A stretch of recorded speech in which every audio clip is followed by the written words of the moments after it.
నమస్తే, welcome to Aadya media. నేను మీ స్వర్ణ. ప్రస్తుతం మనతో పాటు ఉన్నారు సినీ క్రిటిక్ విజ్ఞాన్ గారు. హలో విజ్ఞాన్ గారు.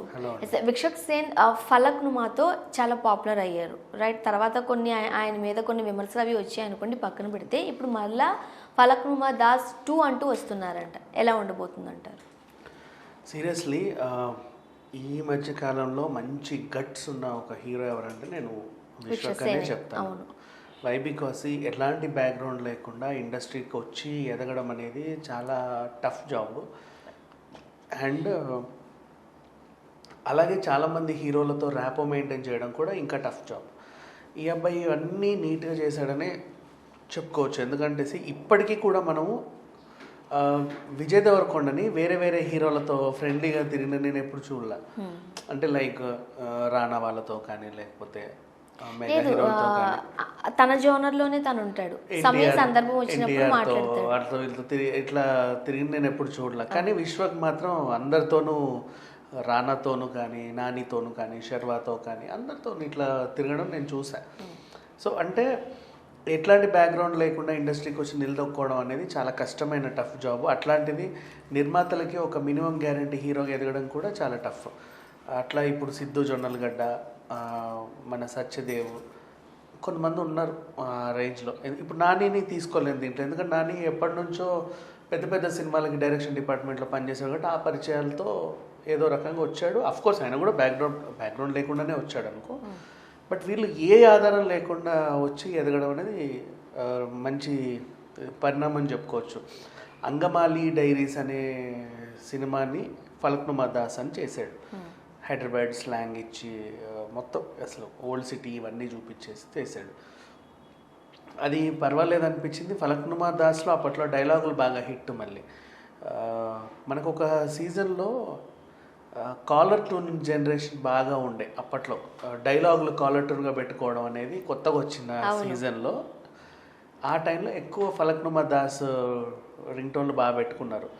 ఏది అరుంధతి డైలాగులు, వదల బొమ్మాలి వదల, ఇట్లాంటివన్నీ అప్పట్లోనే వచ్చాయి. ఎవడు కొడితే దిమ్మ తిరిగిపోద్దో వాడే పండు డైలాగులు. ఇంతకుముందు పాటలు ఉండేవి కాలర్ ట్యూన్గా, డైలాగ్స్ వచ్చిన కొత్తలో ఫలక్నుమా దాస్ రిలీజ్ అయ్యింది. ఆ సీజన్ మొత్తం బాగా ఊపేసింది. అండ్ తర్వాత కూడా మొన్న ఇప్పుడు దాస్ కదమ్కి కూడా చాలామంది ఫ్లాప్ అంటున్నారు. అదేం ఫ్లాప్ సినిమా కాదు, అది హిట్టే. మౌత్ టాక్ వల్ల ఏదో అట్లా చేశారు, కానీ దానికి కూడా సీక్వెల్ ప్రకటించాడు. అండ్ ఫలక్నుమా దాస్ 2లో ఎలా ఉంటుంది అనేది చూడబోతే, అండ్ ఆయన ఈ నగరానికి ఏమైందిలో ఒక టైప్ ఆఫ్ లుక్ని చూసాము. పాగల్ సినిమా ఆయన చాలా కాన్ఫిడెంట్ చెప్పినప్పటికీ ఏదో రకంగా ఫ్లాప్ అయింది. అది పర్వాలేదు, కానీ పాగల్ సినిమా చాలా మందికి నచ్చింది. టాక్ ఎందుకు అలా అయింది కానీ చూసిన అందరూ చాలా బాగుంది. ఇండస్ట్రీకి లవ్ అదంతా ఎక్స్ప్రెస్ చేయడం అందరికి చాలా నిజంగా పాగల్గా అనిపించింది. ఇండస్ట్రీలో ఎవరన్నా క్లాస్గా సినిమాలు తీసే హీరోలు వచ్చారనుకో, లవ్ స్టోరీలు, వాళ్ళని పర్వాలేదు ఎదగనిస్తారు. ఎందుకంటే ఓ షార్ట్ ఫిలిం లాగా చూస్తారు వాళ్ళని. ఏది రాజ్ తరుణ్, వరుణ్ సందేశ్ ఇట్లాంటి వాళ్ళు. ఎవరైనా మాస్గా ఎదుగుతున్నారనుకో, అమ్మో వీడు ఎక్కడికి వెళ్ళిపోతాడని చెప్పి వెంటనే తొక్కేస్తారు. అది చాలామంది విషయాల్లో చూసాము. సో ఆ రకంగా ఉదయ్ కిరణ్ కూడా క్లాస్కి ఉన్న రోజులు ఆయన ఎవడు పట్టించుకోవాలి, ఫోన్ లేదుగాని అనుకున్నారు. ఎప్పుడైతే మాస్లోకి ఎంట్రీ ఇచ్చాడు ఏమైద్దో అని చెప్పేసి తొక్కేసాడు. తరుణ్ని పాపం క్లాస్గానే బతకరించి పంపించేశారు. కొంచెం మాస్గా లేడు. ఏదేమైనప్పటికీ ఇట్లా ఉండే. ఇప్పుడు ఈయన స్టార్టింగ్ ఈవెన్ మనం విజయ్ దేవరకొండలు కూడా అంతే కదా. ఎప్పుడైతే ప్యాండల్ లెవెల్కి వెళ్ళాడో తొక్కి పడేశారు కావాలని. అసలు యాక్చువల్గా కావాలని తొక్కిపడేయడం ఏంటి? ఆ సినిమా బాగోలేదు కాబట్టి ఫ్లాప్. సినిమా బాగుంది బాగాలేకపోవడం పక్కన పెట్టేస్తే ఇట్లాంటివి కొన్ని ఉంటాయి. తెర వెనుక రాజకీయాలు చాలా ఉంటాయి. వాళ్ళు కొంచెం ఎదుగుతున్నాడు అనగానే ఒక పెద్ద నిర్మాత వెళ్ళి డేట్లు తీసేసుకుంటాడు. ఆ సినిమాని వాయిదాలేసి 2 సంవత్సరాలు లాక్కొస్తాడు. తర్వాత దాన్ని ఫ్లాప్ చేస్తాడు. అప్పుడు ఆయన్ని ఇక అంతే కూర్చుంటారు. అట్లాగే శర్వానంద్ జీవితం పాడైపోయింది. ఒక ఆది మన సాయి కుమార్ వాళ్ళ అబ్బాయి జీవితం పాడైపోయింది. వాళ్ళ బ్యాక్గ్రౌండ్ లేక, వాళ్ళు ఎదగలేక అలా. ఇక అక్కినేని వారసులు అంటే వాళ్ళకి సినిమాల మీద ఇంట్రెస్ట్ ఉన్నట్టు అనిపించదు. ఎప్పుడు ఏదో చెయ్యాలి కాబట్టి చేస్తున్నాము అన్నట్టు ఉంటారు. కాబట్టి వాళ్ళ విషయం వేరు, వాళ్ళని వదిలేస్తే ఈ క్రమంలో జరుగుద్ది. బట్ విశ్వక్ సేన్ని మాత్రం చాలామంది తొక్కడానికి ప్రయత్నం చేశారు. కానీ అతనికి ఎవరు ఫస్ట్ బాలయ్య గ్రహించాడు ఆ విషయాన్ని. తర్వాత వాళ్ళకి వెన్నంటూ ఉన్నట్టుగా ఉండి బాలకృష్ణతో ఎప్పుడైతే ఫ్రెండ్షిప్ చేశారో సిద్ధు జొన్నలగడ్డ అండ్ విశ్వక్ సేన్ కొంచెం హైప్ వచ్చిందిలే వాళ్ళకు. తర్వాత ఎన్టీఆర్ ఎప్పుడైతే విశ్వక్ సేన్ దాస్ కా ధమ్కీకి రావడం స్టార్ట్ చేశాడో అప్పుడు ఆయనకు కూడా కొంచెం ఇది వచ్చింది. అండ్ మళ్ళీ ఎన్టీఆర్ సినిమా రిలీజ్కి విశ్వక్ సేన్ దాన్ని ప్రచారం చేయడం. పర్సనల్గా చేశారా? అవును, పర్సనల్గా చేశారు, దాన్ని ఏమి ఇది తీసుకోవాలి. సో అట్లా కొన్ని ఉంది. ఇండస్ట్రీని డెవలప్ చేయాలి, ఇండస్ట్రీకి లాభాలు రావాలి అని ఆలోచించే అతి తక్కువ మంది హీరోలు విశ్వక్ సేన్ ఒకడు.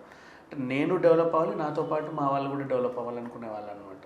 సో అట్లాంటి హీరో. మొన్ననే ఒక చిన్న వివాదం అయింది అంతే అర్జున్ గారి విషయంలో. అందులోనూ కూడా విశ్వక్ సేన్ తప్పేం లేదు.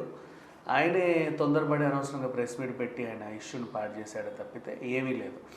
కానీ ఆ సినిమా అయితే మరి పట్టాలు ఎక్కలేదు కదా అర్జున్తో పాటు చేసింది. ఇక ఎక్కదు అదంతే. ఎందుకంటే కాకపోతే అప్పుడు ఈ విశ్వక్ సేన్కి కాస్త పొగరు ఈ మాటలన్నీ ఇండస్ట్రీలో వచ్చేస్తే నెక్స్ట్ ఎంకరేజ్ చేయరు. ఆయన కూతుర్ని పెట్టి ఆయన సినిమా తీయాలనుకుంటే ఆయన డైరెక్టర్. నా కూతుర్ని ఇంట్రడ్యూస్ చేస్తున్నాను నేనే డైరెక్టర్ అంటే నా కూతురు బాగా ఉండాలి అని ఆయన అనుకుంటాడు, తప్పులేదు. అందులో నువ్వు కావాలంటే కొత్త హీరోయిన్ పెట్టుకో. ఇప్పుడు సమంతనే హైలైట్ చేయాలి, అనుష్కని హైలైట్ చేయాలి అంటే తమిళ నుంచి ఒక హీరోని తెచ్చి పెడతారు. శాకుంతలు అలాగే అయిందిగా, ఫ్లాప్ అవడానికి ఒక రీజన్ అదే. సో వేరే వాళ్ళు పెట్టుకో. ఇక్కడ పెద్ద హీరోని నువ్వు అనుకున్నప్పుడు ఆయన కూడా ఒక ఇంపార్టెన్స్ ఇవ్వాలి. సో ఆయన ఏం చేస్తారు, వాళ్ళ కూతురు చుట్టే మొత్తం కథ అంతా తెలిసి నేను ఎందుకు దీంట్లో అని అనిపించి సరే ఇట్లా కాదు, ఇట్లుంటే బాగుండు, అట్లుంటే బాగుండు, నాకు తెలుసు ఏం చేయాలో, నేను ఇండస్ట్రీకి వచ్చి ఇన్నేళ్ళు అయింది, ఇట్లాంటి దానివల్ల ఆయన కొంచెం తప్పుకున్నాడు.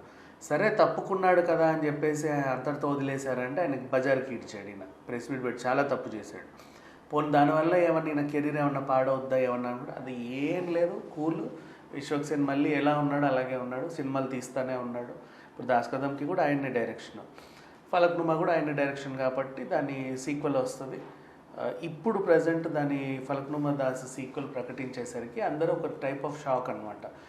ఈయన ఏంటి ఇట్లా అంటే ఏమి ఉన్నా లేకున్నా సరే ఈయన సినిమాలు తీస్తూనే ఉంటారు, వస్తూనే ఉంటాయి అన్నట్టుగా. మొన్న కూడా ఎన్టీఆర్ గారి శతదినోత్సవం అప్పుడు ఆయన ఒక పోస్టర్ రిలీజ్ చేశాడు ఎన్టీఆర్ గారిని ఉద్దేశించి. సో విశ్వక్ సేన్ 11 మూవీ అనుకుంటుంది. బట్ విశ్వక్ సేన్ మాత్రం ఇండస్ట్రీలో నాకు తెలిసి ఇంకో రవితేజ స్థాయికి వస్తాడు 100%. ఆ విషయంలో మాత్రం ఎలాంటి డౌట్ లేదు. ఎందుకంటే పొగరు గిగరు అని జనాలు చెప్తా ఉంటారే తప్పితే అదే ఆయన యాటిట్యూడ్ అంటారు. కానీ ఒక నిమిషం ఖచ్చితంగా అడగాలంటే ఇప్పుడు నా సినిమా హిట్ అవుతుంది పక్కా చూడండి అని చెప్తారు. నా సినిమా గురించి నేను కాకపోతే ఇంకెవరు మాట్లాడతారు? నాకే కాన్ఫిడెన్స్ లేకుండా మాట్లాడితే కదా. కాకపోతే మరి దాన్ని ఎందుకు ఓవర్ కాన్ఫిడెన్స్ కి వెళ్ళిపోతున్నారు అట్లా అంటారు. అంటే కొన్ని ప్రాంక్స్ కూడా బెడ్స్ కొట్టాయి. మనం విశ్వక్ సేన్ కి ఇది కూడా మాట్లాడుతున్నాం, ఫిలిం నగర్ రోడ్ మీద ఇష్యూ గురించి ఛానల్ స్టూడియోకి వెళ్ళి వాళ్ళ మీద అరిచేసరికి ఛానల్ స్టూడియోలో ఆమెనే అరిచింది, నేనేమనలా, ఆమె పిలిచావమనించింది. ఇప్పుడు నీ దగ్గర నేను గెస్ట్గా వచ్చా, యూ గెట్ లాస్ట్ అంటే ఎలా ఉంటుంది అసలు? మరి ఆయన అక్కడ జరిగిన అవమానం అది. బట్ అంటే ఈయన ఏదో అన్నారు అందుకోసం ఏమన్నారు అని అన్నారు. ఏమీ అనలా, ఆయన బాగానే మాట్లాడాడు. ఆ వీడియో ఎన్నిసార్లు చూసినా సరే ఆయన తప్పేం కనపడదు. అండ్ ఇంకొకటి అట్లాంటి వాళ్ళే కావాలని ఈయన సినిమాలన్నీ మొదటి రోజే ఫ్లాపు అని వేసేస్తున్నారు. బట్ అట్లా ఏం లేదు. కలెక్షన్స్ పరంగా కొంచెం దెబ్బ కొట్టడానికి ట్రై చేసినప్పటికీ దాస్ కా ధమ్కీ అయితే మంచి హిట్ మూవీ, అది ఎన్నిసార్లు అయినా చూడొచ్చు, దాంట్లో ఏముండదు ఇట్లా. సో ఫలక్నుమా దాస్కే మంచి పేరు వచ్చింది కాబట్టి 2 ఇంకెంత బాగుంటుందో చూడాలి. మరి మన హైదరాబాద్ స్లాంగ్లో వచ్చే ప్రతి సినిమా మనకి హిట్టే ఆల్మోస్ట్. బట్ ఇది కూడా అలాగే ఉంటుంది, వచ్చిరాని హిందీ తెలుగు అట్లా చెప్తా ఉంటారు కదా, ఉంటుంది. Thank you so much. Thank you so much.